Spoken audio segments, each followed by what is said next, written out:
এরকম এই মুহূর্তে দিল্লি থেকে সরাসরি ককরোচ জনতা পার্টির যে 20 জুলাইয়ের কর্মসূচি ছিল, সেই কর্মসূচিকে কেন্দ্র করে উত্তপ্ত পরিস্থিতি বিরাজ করছে এই মুহূর্তে দিল্লি। এই মুহূর্তে আপনারা লক্ষ্য করে দেখছেন আসলে কর্মসূচিতে যেই জনতার ঢল ইতিমধ্যে আপনারা দেখতে পাচ্ছেন, সেই জনতাদের উপর পুলিশের নির্মম লাঠিচার্জ এবং সাউন্ড গ্রেনেডের ভয়াবহ চিত্র ইতিমধ্যে আমাদের কাছে চলে এসেছে। আপনাদেরকে যদি একটু দেখানোর চেষ্টা করি আসলে কতটা মারমুখী হয়ে নির্যাতন চালাচ্ছে এই মুহূর্তে দিল্লি পুলিশ।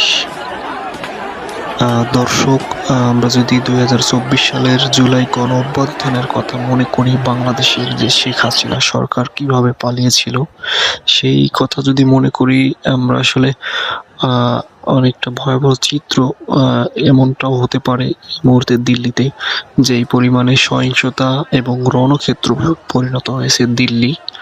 আসলে পুলিশের মারমুখী ভূমিকায় এই মুহূর্তে আমরা দেখতে পাচ্ছি। আমরা যতটুকু জানতে পেরেছি শেষ খবর পাওয়া পর্যন্ত, আসলে সংসদ ভবন ঘেরাও করার যে কর্মসূচি, সেটা আসলে তারা সংসদ ভবনের ভিতরে প্রবেশ করার পর সেখান থেকে নরেন্দ্র মোদী সংসদ ভবন ত্যাগ করতে বাধ্য হয়েছে। ইতিমধ্যে আসলে সে নিরাপদ স্থানে চলে গেছেন। এই মুহূর্তে আমরা যতটুকু জানতে পেরেছি আসলে তাদের কর্মসূচি অর্থাৎ দাবি আদায় না হওয়া পর্যন্ত তাদের কর্মসূচি অব্যাহত থাকবে। দর্শক, আমাদের কাছে এতক্ষণ পর্যন্ত যতটুকু সংবাদ এসেছে, আসলে আমরা যতটুকু জানতে পেরেছি যে এই মুহূর্তে এই কর্মসূচিকে কেন্দ্র করে যেই সহিংসতা বা রণক্ষেত্র পরিণত হয়েছে দিল্লি, আসলে সেই আন্দোলনে ইতিমধ্যেই বিভিন্ন রাজ্যের নেতাকর্মীরা, বিভিন্ন দলের নেতাকর্মীরা সংহতি জানিয়ে তারা আসলে এই দলে যোগ দেওয়ার জন্য আহ্বান জানাচ্ছে জনতাকে।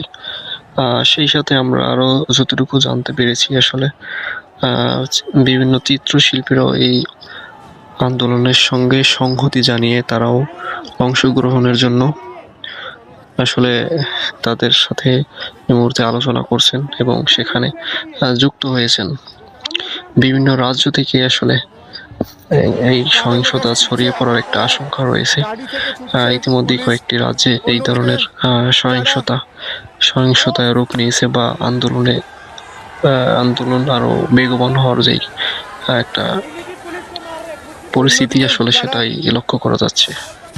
আসলে কতটা ভয়াবহ পরিস্থিতি হতে পারে আর এই আন্দোলন আসলে কোন দিকে নিয়ে যেতে পারে নরেন্দ্র মোদীর ক্ষমতা বা গদি, সেটা আসলে সময়ের ব্যাপার। আপনারা দেখতে পাচ্ছেন যাদেরকে ছত্রভঙ্গ করার জন্য এই ঘটনা ঘটছে, তারা কিন্তু প্রথমে খানিকটা পিছিয়ে গেলেও এখন তারা আবার প্রতিরোধ তৈরি করতে শুরু করেছেন। সংসদ ভবনের গেটের সামনে এই গোটা ঘটনা ঘটছে, আপনাদেরকে দেখাচ্ছি।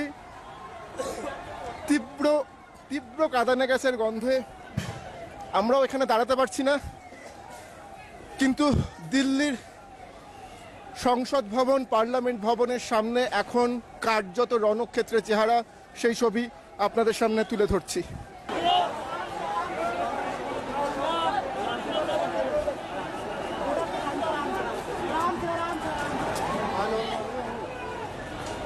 I can't hear you. What you said?